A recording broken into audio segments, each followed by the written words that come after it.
Emma Bush is a fantastic young woman who has been following with us in our center since she was diagnosed at age 11. She is now finishing her undergrad degree in, she believes, genomics. I don't know if that's true or not, at Michigan State University. Fine, you know, we needed U of M, but that's okay. And she has been an active member of the MSU marching band and has worked in 2 different labs where they are doing research related to CF. And she already published at least 1 manuscript as far as we know.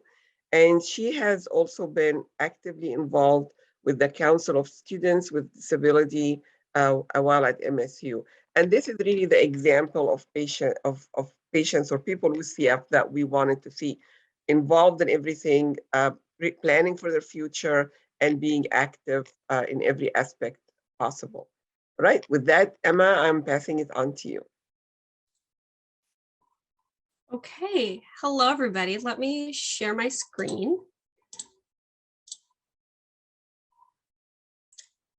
So my talk today is on embracing life. And before I get started, I've always wanted to say this: welcome to my TED Talk. So before I start talking about my experiences, I just want to make it known that none of this would be possible without my extraordinary support system. My family and CF care team have supported me in all of my endeavors, and I'm so, so grateful to them. So I was diagnosed with cystic fibrosis when I was in 6th grade, which you may know that's very uncommon now because every baby in Michigan is tested for cystic fibrosis since 2007, I believe. Unfortunately, I'm a 2000s baby, so I just missed that boat. Before my diagnosis, everything seemed like it was fine. I was a very normal child. Except for my intolerance to high-fat foods and the stomach aches and my low weight and my growing pains that seemed an awful lot like salt depletion cramps, and that one bout of walking pneumonia that I had for like half a year. So maybe I wasn't actually as normal as I thought I was.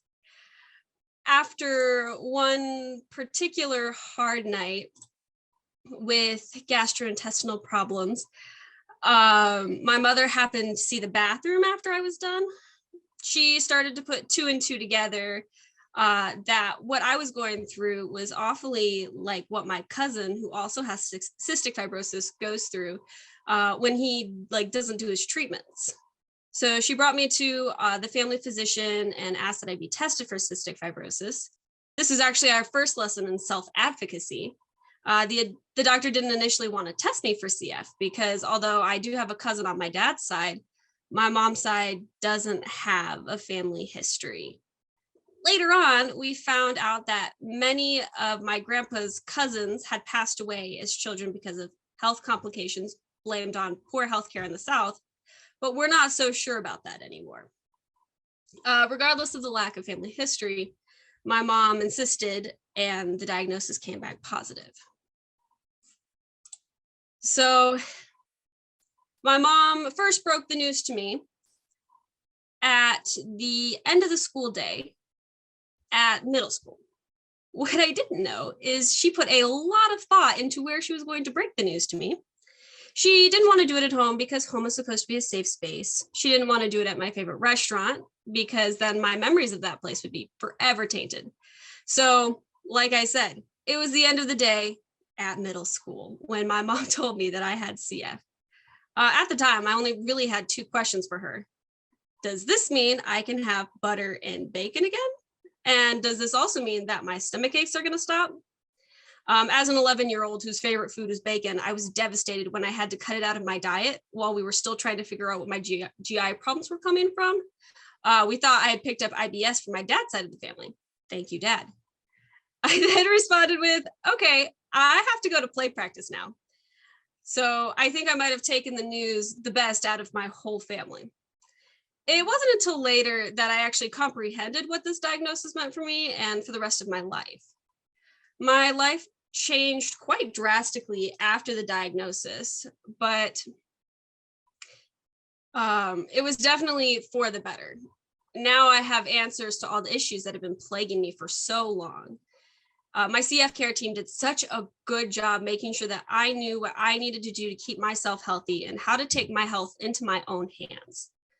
Because I was 11 when I was diagnosed, they really helped orient me into the world and responsibilities of having CF. So I have included lots of pictures of just different, times I visited the clinic and when I first got my Aflo vest, which was amazing, so convenient. So yeah, it was like a year later that mom let me know that I was actually going to get a wish granted by Kids Wish Network.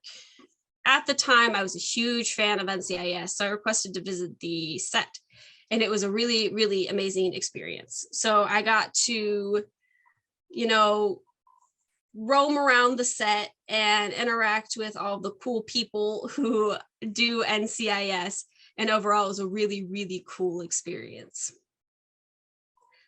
And I've always had big dreams before the diagnosis, after the diagnosis, and I've had also a travel bug. So my parents made the deal with me that if I could figure out how to pay for my dream trips, they would transport me wherever I needed to be. So the hometown, Fremont, Michigan, is sister cities to a city in Japan. And every year they send a delegation to our schools and we send one back. And I really wanted to be a part of that program so bad. After talking about logistics of traveling abroad with my CF care team, I applied and was accepted into the program.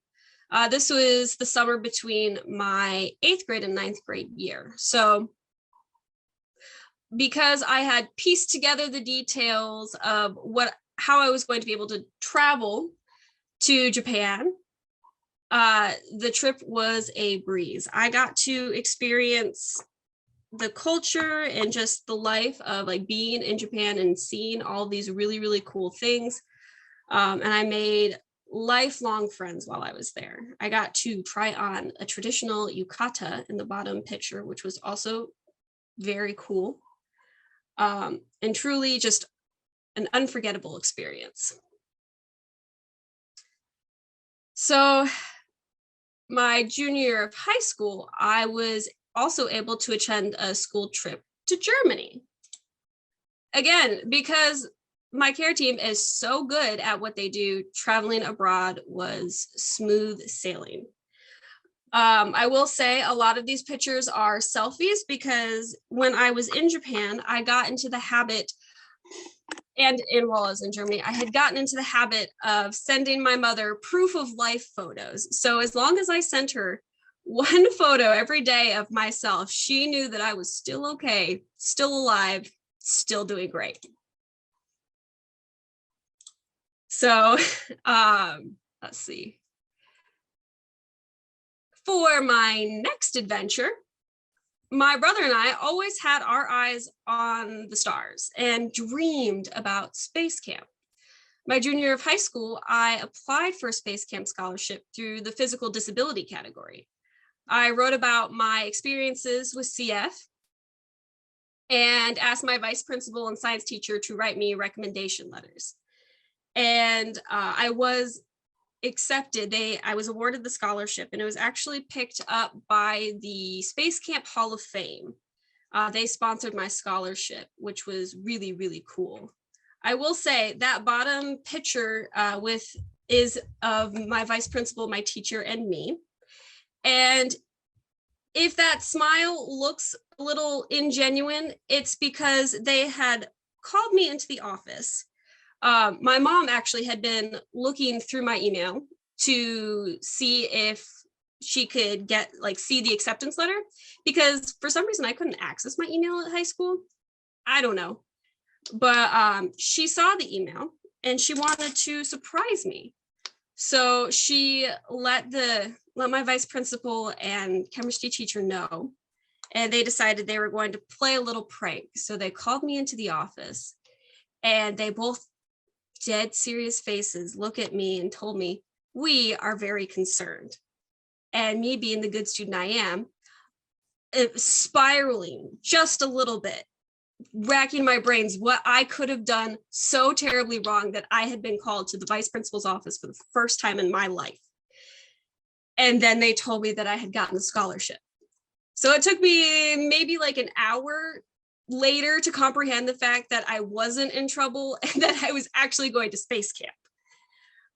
Regardless, the experience was so amazing. And again, made lots of lifelong friends. So unfortunately, not all stories can be happy. While I was still in high school, I volunteered to be in a clinical trial for a new type of synthetic enzyme. While I was in the trial, I ended up in the hospital due to gastrointestinal complications. It was never truly proven or figured out what exactly had caused it, but something definitely happened. This was the first and only time I've ever gotten hospitalized for my CF. And the reason I'm bringing it up now is because I want to make it clear that I wouldn't have done it any other way. My end career goal is to be a genetic researcher for cystic fibrosis. So being able to experience both sides of research has made the science exploration part of it all the more meaningful to me. And if I can help make a difference for other people with CF, I want to do it. So the next step in my journey was college applications. There's not many upsides to CF, not many bright sides, but one of the few bright sides is there is always something interesting to talk about when you're writing essays. So a lot of my essays were based on my CF and my experiences with it. So it was actually my experiences that enabled me to write an essay. And the first sentence of that essay was a pro tip on how to break it to somebody that they are dying is to choose a location wisely. And that essay got me into Harvard, which was something that I never expected would happen. As I'm sure you all heard earlier, I did end up going to Michigan State, but there were a lot of thought was put into that decision. So as it turns out, Michigan State is one of the few universities that offer genomics and molecular genetics as an undergraduate degree. Harvard did not. And that is really what I want to do with my life. So that was a really big deciding factor. And MSU also has really good research programs just all over campus. It is very easy to get involved in research, which again, is what I want to do with my life.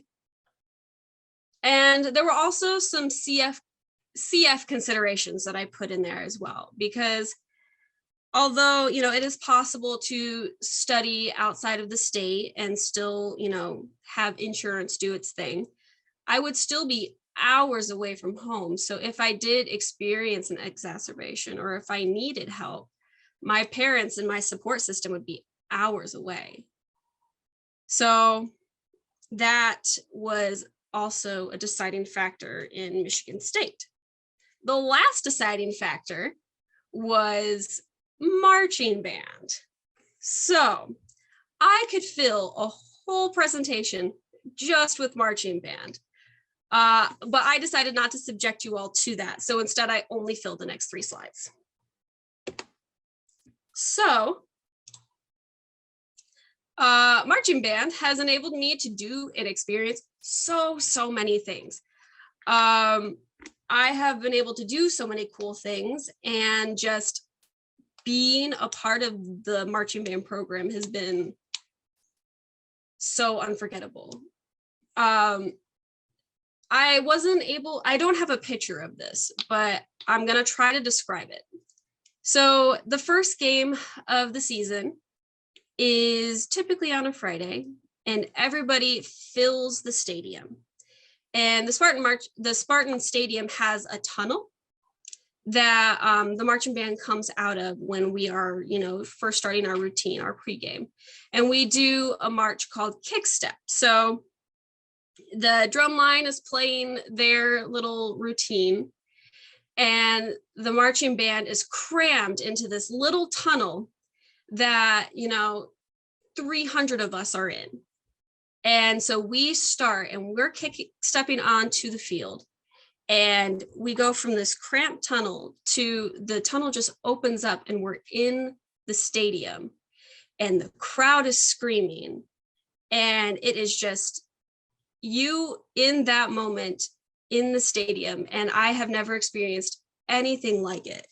And like I said, I don't have a picture of it, but that has been one of the most unforgettable things I've ever experienced.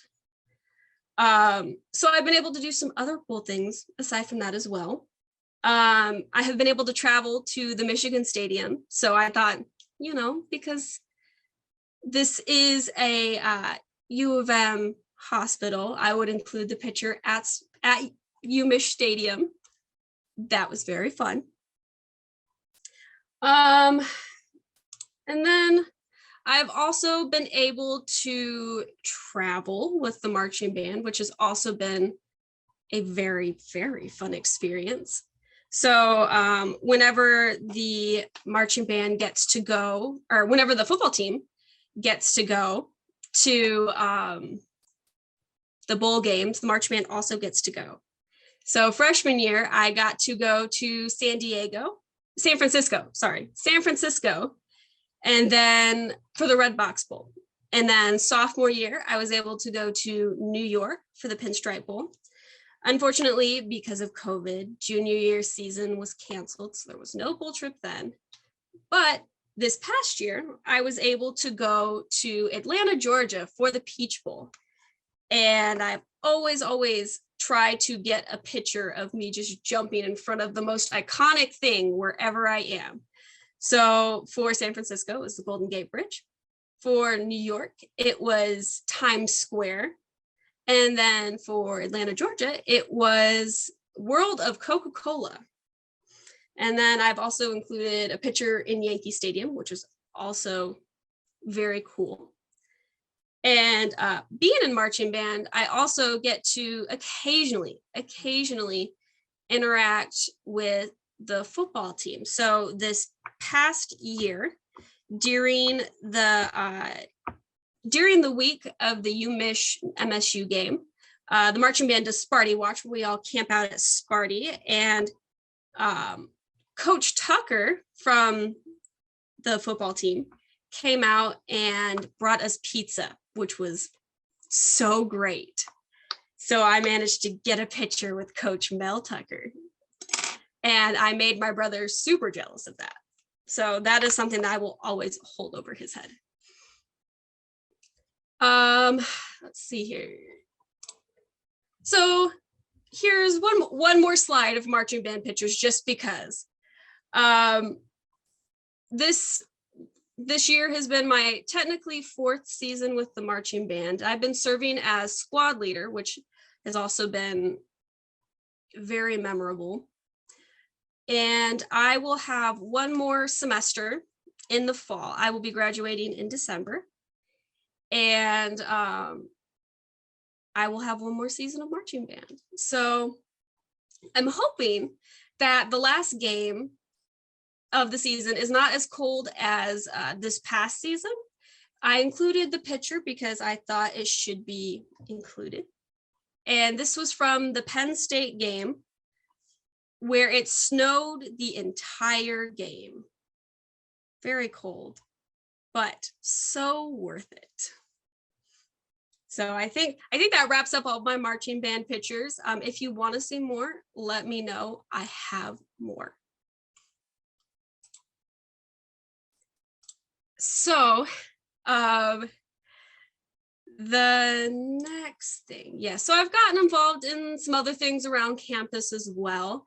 So during the semester, I work as an undergraduate teaching assistant for the introductory biology lab. So it's always been super fun to see students come into their first biology lab and learning all these techniques for the first time and just being able to like be a part of that process.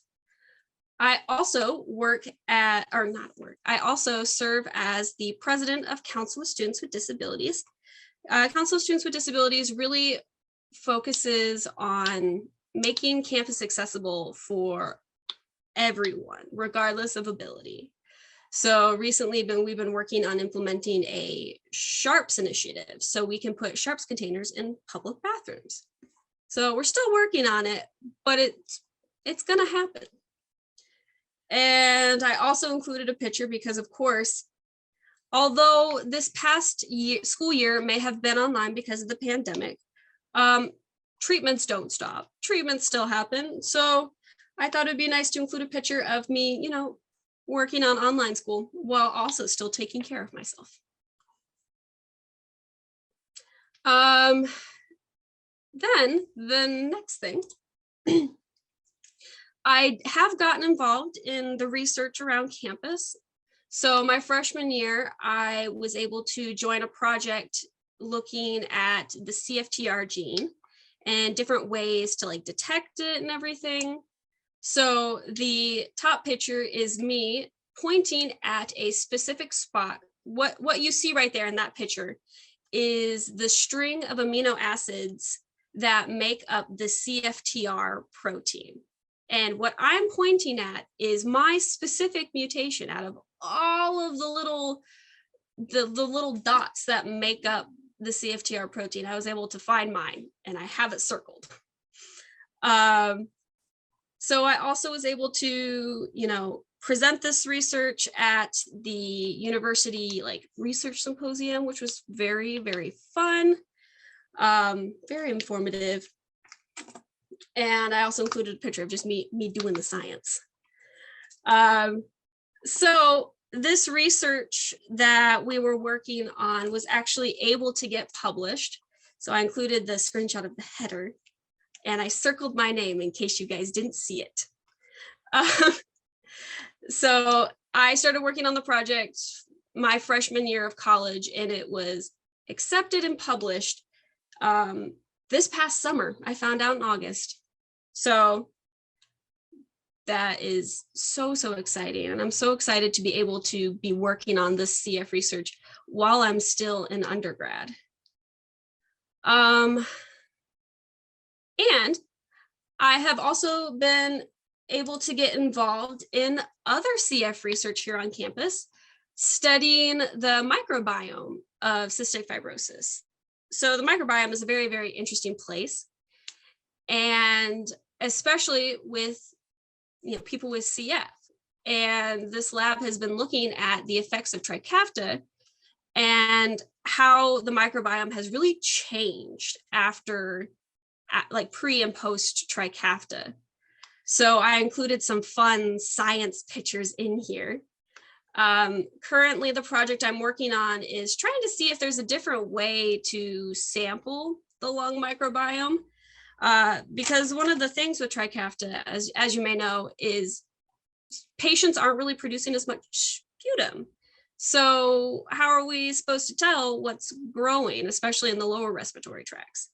So that's what this lab is looking at and trying to figure out if there's any other ways to sample.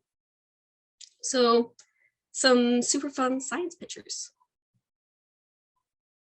So some ending thoughts. I decided to include this picture. This was from a family trip to Oregon. And this picture was very ironic because my mother had lost her wallet. She had lost her wallet. And while we were driving everywhere to try to find it, we managed to get behind this van. So it was very much a reminder for us, and I thought it would be fitting here as well. There's always still more to come. So I'll be finishing my senior year, and I'm looking to get even more education in some higher education degree. So some ending thoughts and advice I just want to impart is approach everything with a positive mindset and take advantage of the opportunities you're presented. I will say I have an issue saying no to things. So that's something that I'm still learning how to do. But when opportunities are presented, it's always a good thing. Perseverance is key. Not everything is going to go the way you want it to. In fact, I myself have had many brushes with Murphy's Law. If it could go wrong, it will go wrong. But if you surround yourself with a good support system, you don't have to bear the burden of handling CF by yourself. So that, I think, is where I'm going to end. Thank you all so much for listening to me talk. And yes, thank you. Emma, you are an inspiration. So, you know, and you've done so much in your life, and, you know, you really took gutsy decisions. I mean, boy, turning down Harvard to go to MSU, that is really gutsy. But you know what? It's the focus that you have, and it's amazing. And, you know, you're an example of what CF should be treated as. You know, take care of yourself, do whatever you want, and you have CF, so big deal. You know, keep going and take care of yourself, and make sure to take treatment and to stay healthy to be able to accomplish what you accomplish. So we are very excited to have you. You've been an inspiration to all of us. And, you know, the comments are coming, and everybody's very excited to hear you. And really, I love the positive attitude and, you know, taking things in strides. I mean, I'm sure you found a lot of setbacks during your short, like, young life, but at the same time, the beauty of the positivity is really important. And yes, we wanted to clap for you, so thank you very much. And Kathy will open it up for questions from the participants. Kathy, take it away. Yeah, I just want to say, Emma, I know we didn't have our screens on, but I was over here laughing out loud, smiling, leaning back in my chair. It was just really fun conversation. It felt like it's really inspiring. And as Dr. Nasser said, you know, this is a great example of just showing all the things you can accomplish in your life, but also you have CF, you know, and you take care of yourself and you do what you need to do for your CF so that you can do all these things. So I'm going to actually open the questions up for everyone. If there's any other questions that people have, feel free. One of the questions that came through after all of the clapping, and I love it, and all of those, somebody was asking, where can they find results to the research and things that you're working on? That is a very good question. So for the research paper that was published, that is in the Journal of Physiology and Pathophysiology. Pathophysiology, yes. So, but in terms of the other research I'm working on, that still is very much a work in progress. So we have to wait for it to finish, basically, before we go on. The other question I had was just related to your signing up for research trial and then having kind of a negative association with that. So you had potentially kind of like an event with it where it didn't work for you or something happened. It's hard to tell whether that was actually the research drug that you were on or whether it was something else. Can you expand just a little bit on, did you ever sign up for any other research studies, or did that kind of make you stop and think, do I really want to go into this? Can you expand a little bit? Absolutely. So I joined, like I said yes to that study because it was very interesting to me. A synthetic enzyme. I know the enzymes I take right now are from pigs. So it's always really cool to be able to be involved in the research aspect of things, especially on the flip side when I'm not having to like coordinate the protocol and write all of that. And I did get involved with research afterwards. The whole, like the negative experience, it was unexpected, but like I said, I wouldn't have changed a single thing. If I could, just lost my train of thought, I apologize. If I'm able to prevent something like that from happening to other CF patients, I would like to do that. So definitely did not make me reconsider getting involved in research and being a part of that. So, you know, somebody has to be the side effect. So it's fine if it's me. That's how we determine what's going to work and what's not going to work. So thank you to you for signing up for research and then also moving in that path for your career as well. Are there any other questions from anyone? Yeah, I have a question. You know, what advice or message would you give to young kids with CF and also their families? You know, let's take it from there. Yeah. The big thing is, you know, cultivate your support system and really, you know, find people who will support you in your journey. And also like families and parents need support as well. I know my mom and dad went through so much in my journey, and it's not just the CF person who experiences these things. It's also everyone around them. So my advice would be to take advantage of the opportunities. And, you know, there will be setbacks, but just keep going. Keep going even when things get hard. That's perfect. And also participating in research, because we always look for, you know, people with CF to participate in research, because that will make medications and things available to them. So you're well-rounded person in general, and especially with CF as well. And it didn't stop you. You've been active in general, and that is really very, very important. And that's a good message to all of our patients. So thank you very much. Any other questions?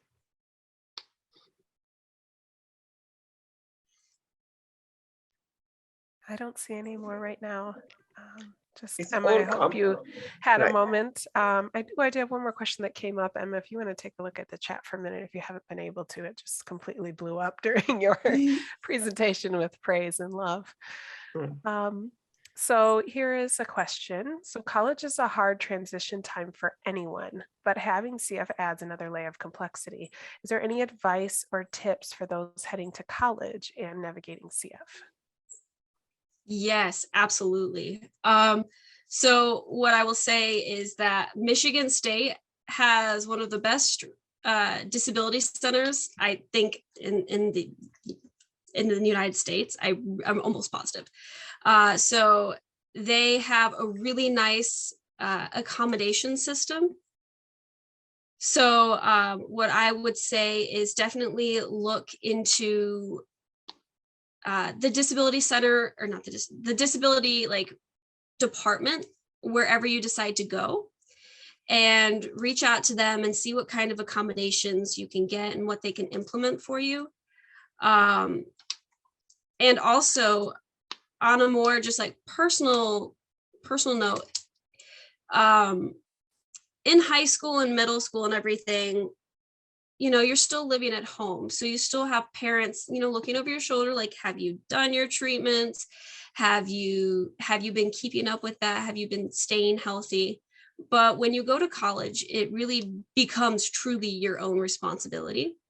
And, you're the one who manages your own time. And the sleep deprivation epidemic in college is real. So making the time to do your treatments is really, really important, because I know there have been many nights for me where I know it's going to be a late night and I just want to go to bed. And it's really up to me to really do the treatment before I get too tired and just go to bed without doing it. So making yourself a schedule, or just being aware of the fact that, it's up to you to do your treatments, is really important. Emma, I think you should share your fun story of how you overloaded your semester last semester. Oh my goodness. I ended up taking 18 credits this past semester, which I never want to do ever again. So I ended up, I was only going to take like 15. 15 is reasonable, but I had put myself on the wait list for a class in the fall as a joke. I was number 82 on the wait list. And I thought, haha, wouldn't it be so funny if I got into this class? Just kidding. And I look, the Friday, the Saturday before the semester started, and it said I was enrolled, which put me at 18 credits, which, this semester has been hard, but totally worth it, because it was a wine tasting class for 3 credits. So that was very, very fun. And I learned a lot about wine. But 18 credits on top of everything else that I was involved in with Council of Students with Disabilities, and not so much marching band, but, Council of Students with Disabilities, working as a learning assistant, working in a research lab. That all just kind of piled up, and I'm never going to do that ever again. Thank you for sharing that. Yes, the message is don't overload yourself. And I see that a lot on my kids, that they come in and they have, like, I always ask how many credit hours you're taking. And they always have, like, some of them get too excited like you did, and then end up with a lot of credit hours. And that is not a good thing, really. So, and I heard that you're going to Austria this summer. Yes, I'm going to Austria this summer. The marching band, the Spartan Marching Band, was invited to perform at a music festival in Schladming, Austria. So I will be going to perform with the marching band over the summer in July. That is amazing. And I love Austria. So just make sure to allow some time for yourself to go around. It's, Salzburg is beautiful. Everywhere there is beautiful. So make sure to allow extra time. Are you taking your mother with you? Unfortunately not. We were gonna try to see if she could come, or if any of my family could come, but it just didn't work out this time, which is very sad. Okay. Because I got my travel bug from my mother. So I really have her to thank for that. That's awesome. I mean, you know what? It's important to enjoy life, to do whatever you're passionate about, and you have CF. So it is what it is. Just keep going with it. So that's really very, very exciting. Absolutely. Yeah, Kathy. All right. There's another question. Any tips for traveling and doing your therapies for anybody, since you seem to be quite an expert at it? Yes. So what's really nice is, like, when I went to Germany and when I went to Japan, I still had the vest with the big machine and the tubes that hooked in and everything. So that wasn't very travel friendly. So I took the handheld acapella device, and I did my treatments therapy through that. I've been really, really fortunate about my lung health. So I could afford, like, because I don't travel longer than 2 weeks when I'm abroad. So I can afford to miss some of my like nebulizer treatments, especially the ones that need to be refrigerated. But you know, I always make sure I'm staying on top of the vest treatments and everything. And now that I have the AffloVest, it is much more portable and I can bring it with me wherever I go, which is really, really nice and makes things much more convenient.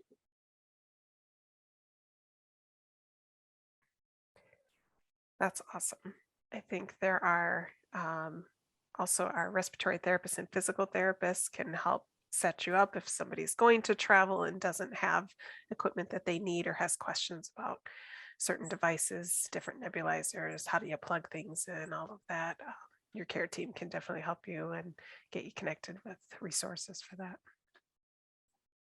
Mm-hmm. I think that is the last of the questions.